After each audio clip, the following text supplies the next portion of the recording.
Hello pilots and welcome back to another X-Wing faction breakdown video brought to you by Out of Art Gaming. As always, my name is Phil, and today we're going to be looking at the standard ships for the Galactic Republic, going over their stat line, general role, notable pilots, and some strengths and weaknesses that we found whilst flying these ships.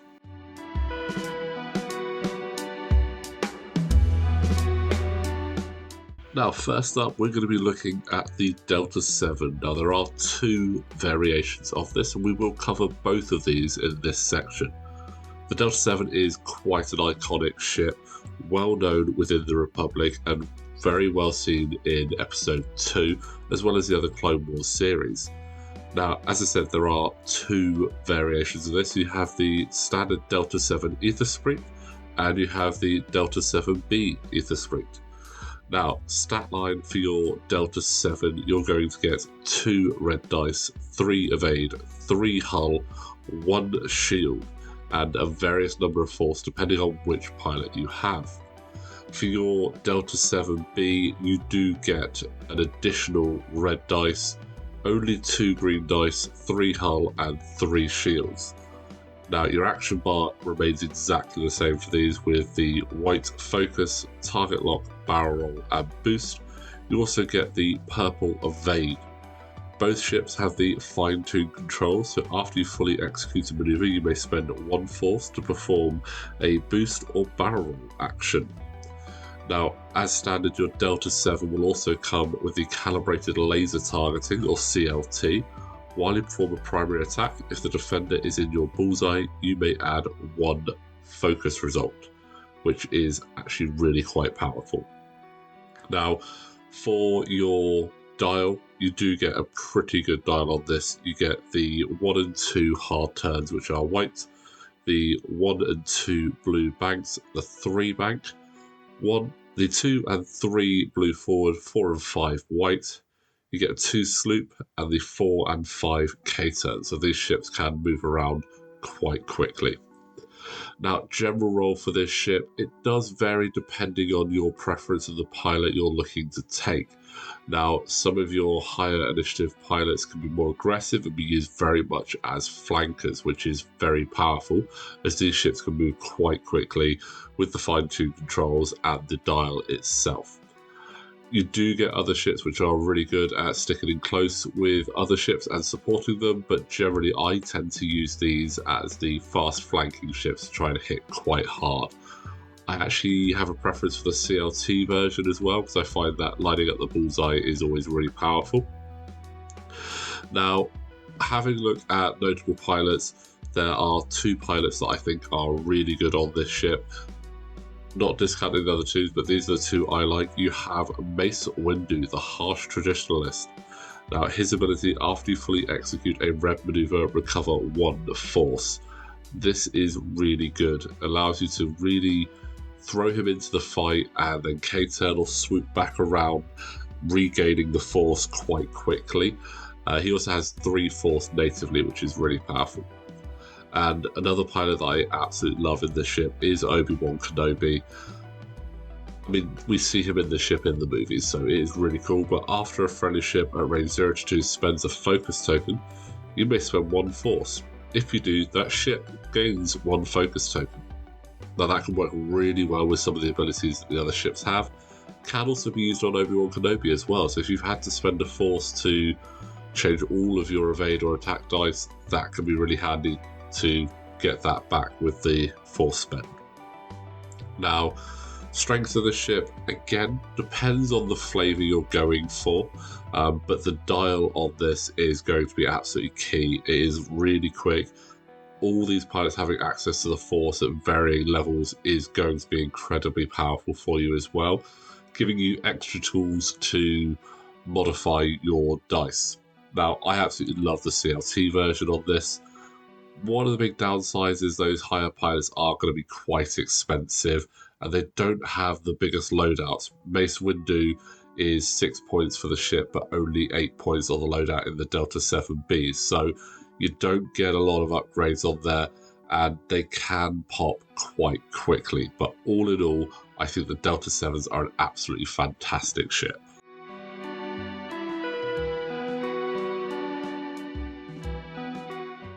Next up, as it came in the original pack for the Republic, we have the V-19 Torrent Starfighter. Now, you don't see this ship very much anymore. I think the Republic have got some better options, but the ship was really good fun when it first came out. Now, having a look at the stat line, it's quite modest. 2 red dice, 2 evade, and 5 hull. So it's a slightly healthier TIE fighter, really. Nice, cheap, and cheerful. The action bar: focus, evade, target lock, barrel roll to red evade. It's not got a great dial, but it does have access to the 1 hard, which is red, the 2 hard white. For your blues, you've got the 1 bank and straight, 2 and 3 forward. You do get the 2 talon roll and the 3 K-turn, and you get the 4 straight. Now, this is a bit of a filler ship. Again, you don't see it very often as there are better options nowadays, but it was quite nice to have stuck in there with some missiles on there to give you some extra options for homing torpedoes and just some general nuisance ships that you could throw across the board. Now, notable pilots, we actually quite like Axe. He's a really interesting pilot at I3. After you defend or perform an attack, you may choose a friendly ship at range 1 to 2 in your side arcs. If you do, transfer 1 green token to that ship. So if you haven't spent that token and you've got it spare, always really quite nice to be able to pass that off to another ship in your squadron that's got another attack coming up, potentially allowing it to be double modded. So quite an interesting option there. Now, strengths and weaknesses. It's not got a particularly good dial, and it doesn't have a great stat line with only 2 red dice and 2 evades. But again, this ship is quite cheap, so you can field a number of them, and as we know with TIE fighters and other cheaper ships, weight of numbers can be really key. You can use this to go and capture objectives or just focus fire down an enemy. Allowing the fact that you can put missiles on it is always quite handy, as well as it can be like a mini gunboat for you, but the cheapness of it is what is going to be key.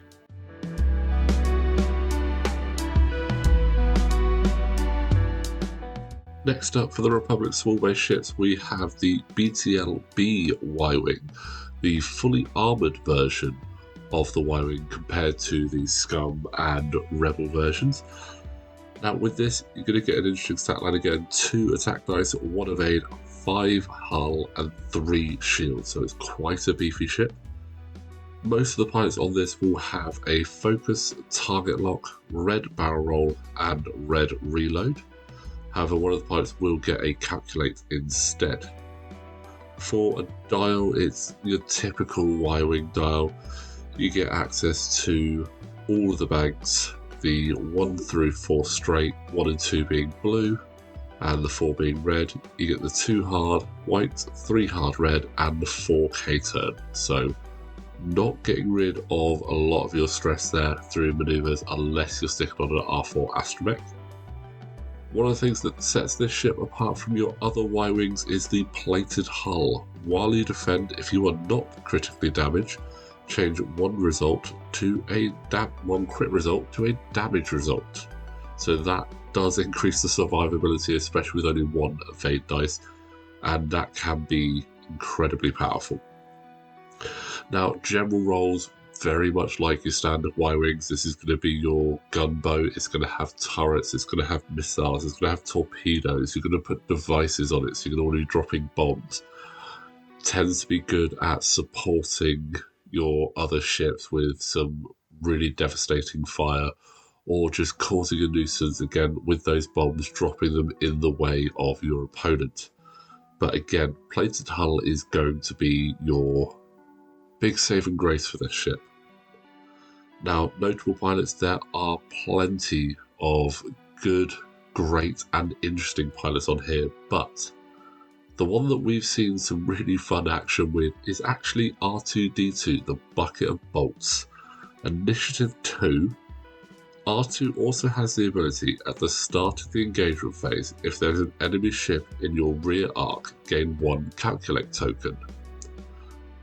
An interesting ability, but this has the potential of giving you 2 Calculate tokens. This can be really handy if you've got a turret on there facing the rear, or if you just get right into your opponent's face and drop some bombs and have some calculates to try and weather the incoming storm that you're going to have. But R2-D2 is good fun, a surprising package, and also instead of being able to equip an astromech, you can actually equip crew to R2 as well. And it has a fairly healthy loadout at 14 points as well.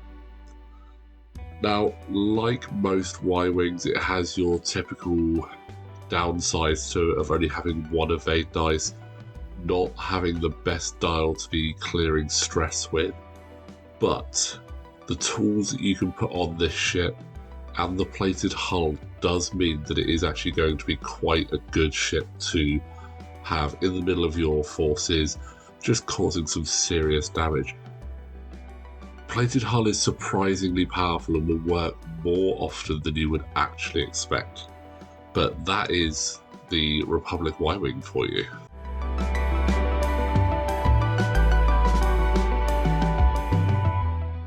Now to look at a ship that is just quintessentially Republic, and possibly the main reason that I bought into this faction, other than being a serious collector of all of the ships, the N1 Starfighter, the Naboo Royal Starfighter. I absolutely love this ship. It is fantastic. Now, stat line, you get 2 red dice, 2 evades, 3 hull, and 2 shields. You're going to get focus, target lock, barrel roll, and boost. You get access to the full throttle ability. After you fully execute a speed 3 to 5 maneuver, you may perform an evade action. And this ship is going to want to move fast. It has a pretty good dial as well. You get access to the 1 straight and bank, the 2 and 3 hard, and the 4 and 5 straight that are white. The 2 and 3 bank and straight are blue, and you also get the 3 talon roll as well. Now, this ship is, again, another really nice flanking ship. It's definitely not a jouster with only 2 evade dice, but it does like to move quickly, get around the side or in behind your opponent, utilising that evade dice with potentially juke. You can put some pretty good upgrades on here as well. You get sensor, talent, torpedo, astromech. So a lot of really good fun with this one, just zipping around the board. And plus it just looks amazing. Now, my favourite pilot for this is actually Rick Olay, the Initiative 5. His ability, while you defend or perform a primary attack, if the speed of your revealed manoeuvre is higher than the enemy ship's, roll 1 additional die. Now, for a ship that only has 2 red dice and 3 green dice, this is actually really powerful, especially with a ship that does like to be doing at least a speed 3 manoeuvre. Can make it a little bit predictable, but I think in general that is a fantastic ability. And you get 15 points of loadout on there as well, so you can actually tool them up quite well. One thing I do quite like is adding, say, passive sensors on there so that you can get that target lock on the opponent that you want, and then use the torpedoes on there to get a really nice shot on there. So you could have passive sensors and, say, plasma torpedoes to get in a really good, strong hit with that. Now, strengths of the ship, it is really good at moving fast. You get that evade dice that gives you a little bit of extra survivability. It has a really good solid dial. One of the weaknesses is when you start going a bit slower, you lose that evade. This is the only way you can get the evade as well, by doing that speed 3 maneuver. It makes it a little bit predictable, and as we've actually seen in one of the seasons of Flight Academy, you feel like you have to do a 3 to 5 maneuver, otherwise you don't feel like you're utilising the ship, which is not right. You can fly this slower, but you get pigeonholed there. Other than that, though, I mean, just look at the ship. It's super cool, it's just amazing, and it's so iconic on the board as well.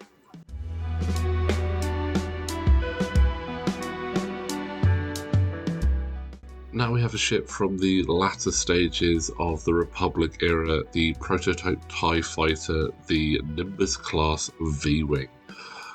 A really cool ship when it was actually introduced into the game, providing you a few other options to actually have for your Republic faction and just filling it out a little bit more. Now looking at the stat line, it is similar to a TIE fighter with 2 red dice, 3 evades. You get 2 hull and 2 shields, which is really nice. Your action bar is white focus, target lock, red barrel roll, white boost to red target lock, so it's got some good maneuverability in there. It's got a pretty nice dial actually as well, so the white 1 hard, the red 1 bank, you get all of the basic 2 maneuvers are blue. You get all of the basic 3 maneuvers with the 3 straight being blue, the 4 and 5 straight, and you get the 2 and 4 K-turns. So really good options of turning around there, which I quite like. Now you do get the twin ion engines abilities, so ignore the TIE ship restriction on upgrade cards.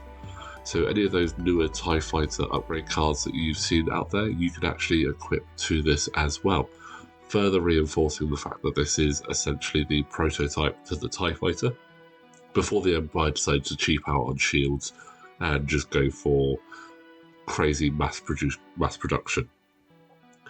Now, general roles for this, it's pretty much replaces the V19 Torrent for your cheaper ship, but with a bit more utility to it. You get slightly less health, but shields are preferable over hull, and you get a better evades, and just some really cool abilities in there. You've got 2 configuration cards as well to change the flavour of your ship. You've got the Alpha 3B Besh. While you perform a primary attack, you may spend your lock on the defender to change one of your blank or focus results to a hit result. And you can also add the device slot. You also have the Alpha 3E Esk. While you perform a primary attack, before rolling attack dice, you may spend 2 charges. If you do, your crit results inflict ion tokens instead of damage. So 2 very good options there. I tend to go with the Besh and get that device, although the ability itself always seems to not trigger how I'd like it to. Looking at pilots on this, there are a few really cool ones. You've got Contrail, you've got Oddball, because Oddball's on every single clone ship. But the one I actually really like is Click. So while a ship that you have locked at range 1 to 3 defends or performs a primary ad attack, you may spend 1 charge to prevent range bonuses from being applied. Now, that is actually really powerful. So you could have a ship that's got a really nice range 1 attack, and you are removing that ability to have that extra dice, or taking away its range 3 as well. So you might have a large base ship locked which doesn't have any or many evade dice, and suddenly you're saying, nope, you can't have that extra one whilst it's being fired. That is a surprisingly powerful ability there. And being an I4 as well with Click, is a good sort of stage to be at. I like the I4s. Now, strengths and weaknesses of this ship, I think a big plus side to this is its overall stat line and dial are really powerful. Generally, these ships are fairly cheap as well. You don't get a huge amount of loadout, which is possibly the disappointment there. And with the configurations, it can be tricky to decide which one you want to go with, and as to how beneficial they will actually end up being for you. I tend to take the Besh purely for the option of having a device slot in there, but the ability very rarely triggers for me, unfortunately. But overall, I do like the V-Wing. It is a very cool ship.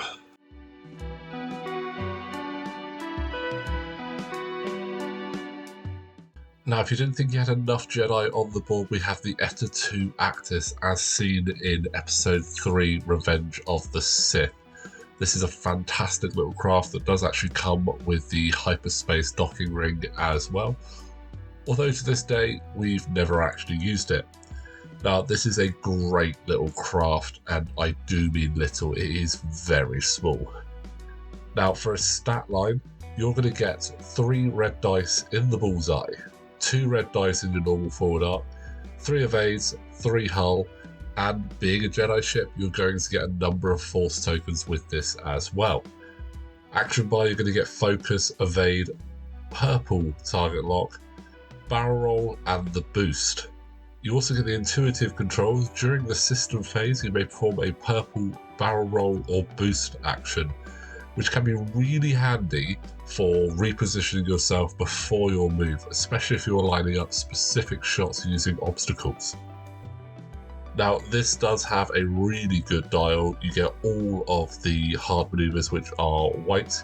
You get the 2 and 3 bank and straights that are blue, 4 blue straight, the white 5 forward, 4 K-turn, and the 2 purple talon roll, which is a really nice introduction, able to get that ship whipped around really quickly. You do have to spend a force, but it does mean you're going to get an action straight off the back of that. So that is a really fun ability to have. Now, general rules for the ship, similar to the Delta 7, you're going to tend to find this is a bit more of a flanker ship. With having only 2 dice natively, but 3 in the bullseye, lining that up can be quite tricky. But those of you that are used to piloting ace ships should be okay with that. You do get some other ships which actually work really well with supporting your squadron, as we'll come on to later.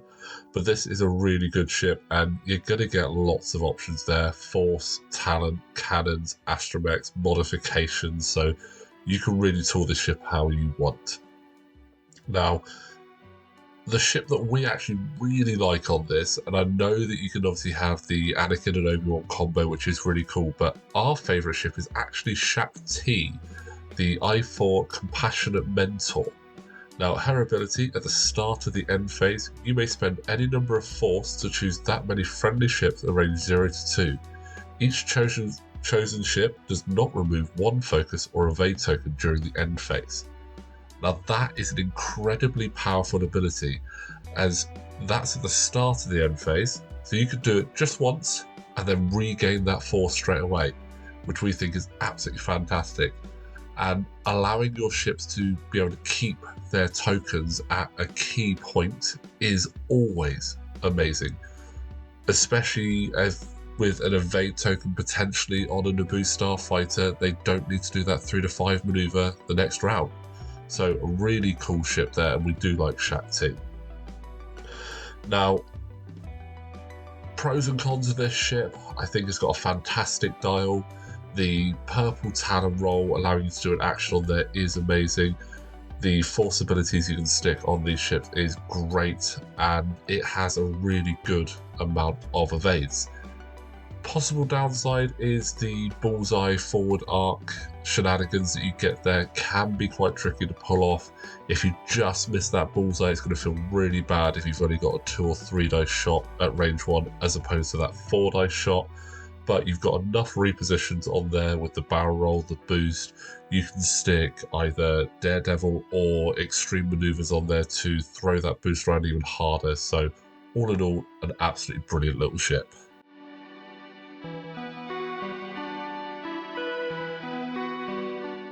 Now, for the final small base ship for the Republic, we have the Clone Z95 Headhuunter. We've seen this in the TV shows, and it was about time that this actually got released. And if you've compared the size of the models, this thing is absolutely huge, but does look really cool on the board. Now, you're going to get your classic Z95 loadout here. So you've got 2 red dice, 2 green dice, 2 hull and 2 shields. You do get the focus, the target lock, and the red barrel roll. Now, what sets this apart is you do get the versatile frame, so you can equip 1 torpedo or missile upgrade. While your revealed maneuver is blue, add the white boost to your action bar. And I cannot tell you how many times I've missed out on a boost with a Z95 previously for the Rebels and Scum. That is A really good ability, and you do get a fair amount of blues on here as well to be able to utilise that. Looking at that dial, for the blues you have the 1 through 3 straight and the 2 bank. You have all of the 2 and 3 basic manoeuvres, the 1 bank, 4 forward. You get a 3 and a 4k turn, so this ship can get around the board quite quickly and generally looks really cool doing it. Now, general role for this, similar to most Z95s, it's going to be a little bit of a filler ship. They're not very expensive on the Republic, so they'll slot in quite nicely if you're running low on points towards the end and not sure what to put in there. Being able to put missiles or torpedoes on there is actually going to be really handy and can be utilised quite well in a list, providing potential target locks with your homing torpedoes, or just causing a nuisance there with missiles, which I quite like. Now, looking at notable pilots, we haven't really had much of a chance to fly these, so it's quite difficult to really pick out our favourite, but the one that we've actually been using more often than not recently is actually Stub. Stub's ability, while you defend, if the speed of your revealed manoeuvre is even, roll 1 additional defence die. While you perform a primary attack, if the speed of your revealed manoeuvre is odd, roll 1 additional attack die. So this, you're going to have to make sure you keep that dial to hand so you know what speed you're doing, but this can be quite fun and could mean that you could get a really good, strong attack there, especially if you know that you're going to be able to get into range 1 by doing a 1 or 3 speed manoeuvre. Potentially, if you're doing the straight manoeuvre and then adding a boost on there to get into range 1, this is going to be very powerful indeed.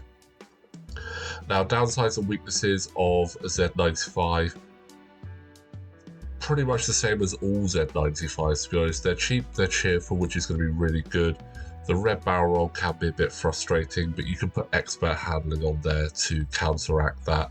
I think what this has above the other Z95s, the other factions, is that versatile frame, which is going to be incredibly handy for you and will allow you to utilise this in a much stronger fashion.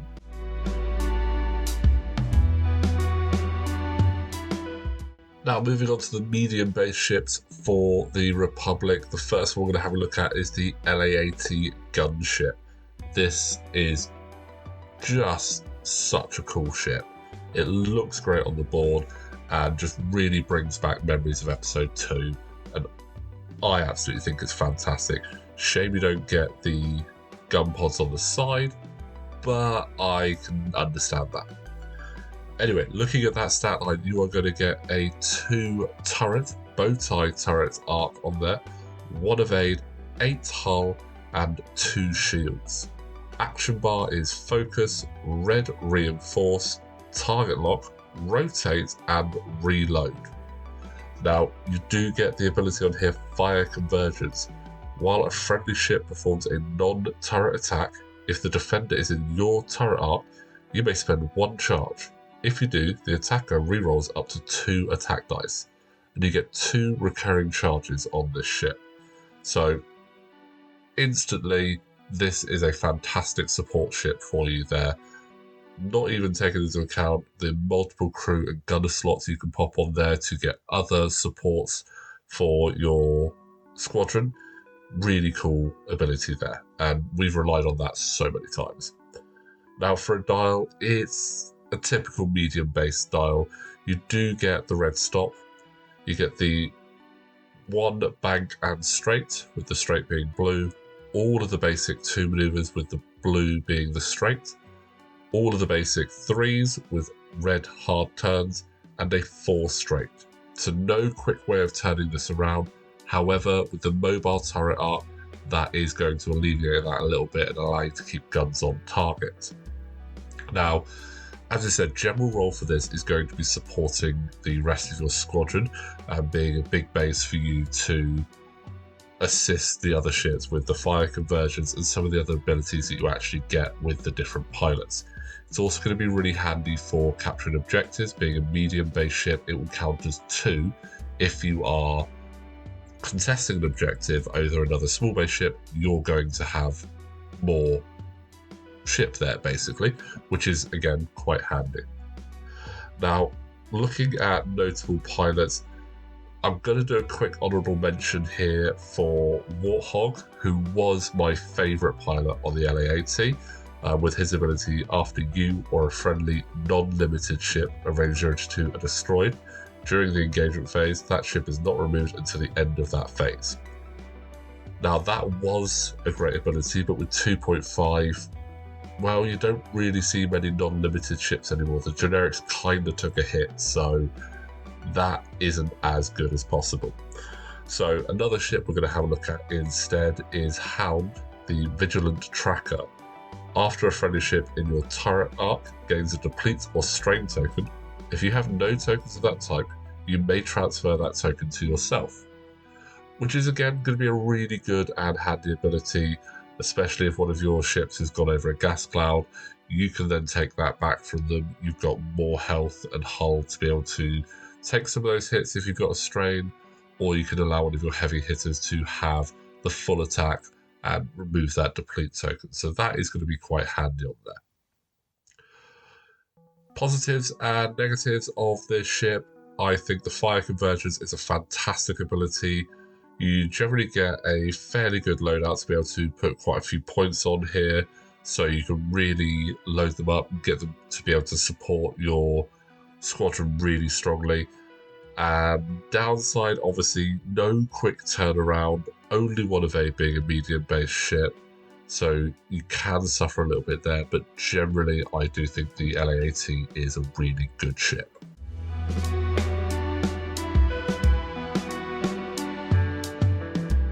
Now, rounding out the Republic faction, we have the ARC 170 Starfighter. I love this ship.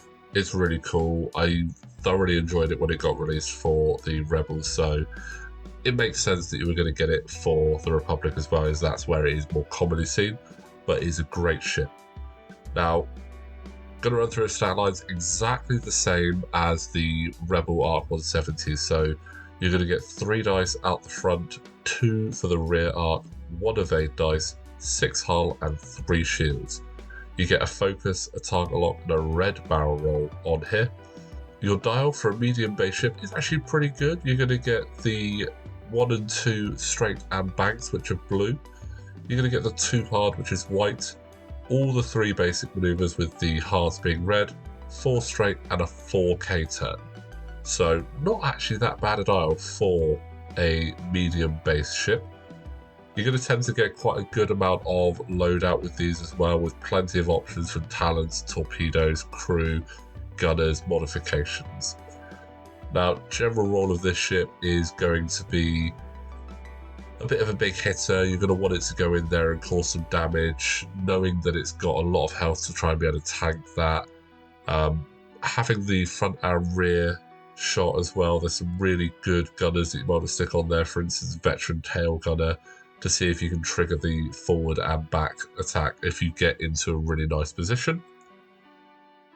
Looking at notable pilots, the Republic ones tend to support each other, so the one I like is Sinker, the Wolfpack veteran, with its ability while a friendly ship at range 1 to 2 in your side arc performs a primary attack, it may re-roll 1 attack die. Now, re-rolls modifications are fantastic, so being able to actually have one without having a target lock, for instance, is going to be really powerful and is going to really help your ships out immensely. So I think that is a fantastic ability.